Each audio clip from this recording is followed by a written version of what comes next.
It was part of my life for at least 25 years. I used to come with my family. As you got closer to the ground, especially for a night game, you could see the huge floodlights, so you always saw it from some distance away. But as I drove up here today, you can't even see anything.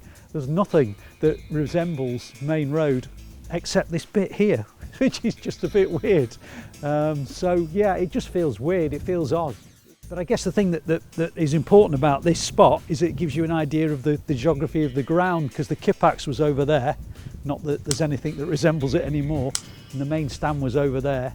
So yeah, I'm glad the spot is here, because otherwise I wouldn't have a clue where anything was anymore. We all went to this incredible day, and it was all set up, and there was thousands of people who wanted to be there, and only a lucky maybe 33 or 34,000 who were. Kevin Keegan was the manager, and he named Shaun Goater as the captain because the Goat had said it was going to be his last ever City game. The last game at Maine Road was a lot of emotions, because there was emotions set aside from what was happening with me personally. It being my last game there, it was the last ever game at Maine Road, and I was looking at it more from that point of view. It was a privilege to captain the side for the last game, and at that time, as we normally would say, typical City, we didn't win. Other than, I think, maybe an Anelka shot, maybe two Anelka shots, they just never looked like they would score in a million years. And so when Southampton took the lead, it was kind of an inevitability about it.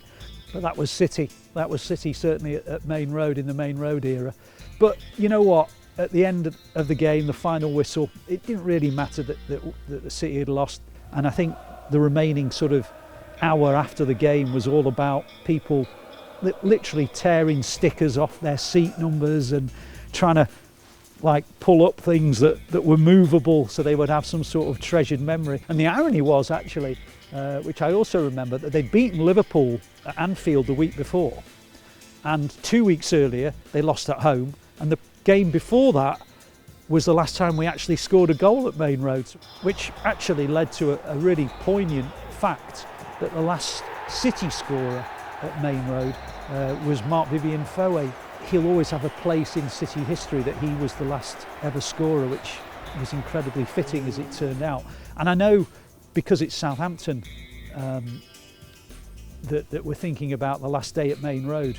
The last day at Maine Road was an end of a chapter, huge chapter in the club's history, 80 years. But the last 21 years, you know, in 100 years' time, they'll look back at the period of moving to the City of Manchester Stadium, as it was called initially, and then of course the Etihad, and they'll say that was the best period in the club's history.